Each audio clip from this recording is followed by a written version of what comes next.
వృత్రాసురుణ్ణి చంపడానికి ఇంద్రుడు బ్రహ్మగారి దగ్గరికి నాకేమైనా ఆయుధాలు ఇవ్వండి అని అడిగితే, భూ భూ భూలోకంలో దధీచి మహర్షి ఉన్నారు, ఆయన దగ్గరికి వెళ్ళండి, ఆయన ఇస్తారు అని చెప్తాడు.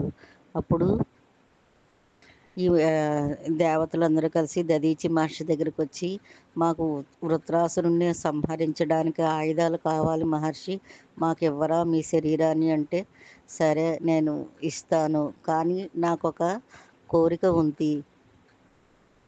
ఏంటంటే 88,000 నదుల్లో ఒకసారే స్నానం చేయాలని నా కోరిక. ఆ నదుల్లో నీళ్లు తీసుకొచ్చి నాకు అభిషేకం చేయండి అని చెప్తారు. అప్పుడు దేవతలందరూ అన్ని లోకాల్లో ఉన్న 88,000 నదులలో నీళ్లు 88,000 కలశాలతో తీసుకొచ్చి దధీచి మహర్షిని అభిషేకించారు. ఆ జలమంతా ఒక గుండంలోకి వెళ్ళింది. దాన్ని దధీచి మిశ్రిత కుండము అంటారు. ఇది నైమిసారణ్యంలో ఉంది. ఈ అభిషేకం అయిపోయాక కూర్చుని ప్రాణాన్ని విడిచిపెట్టారు దధీచి మహర్షి.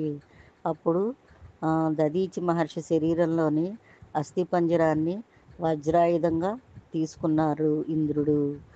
ప్రేగుల్ని యముడు, వరుణుడు పాశాల కింద మార్చుకున్నారు.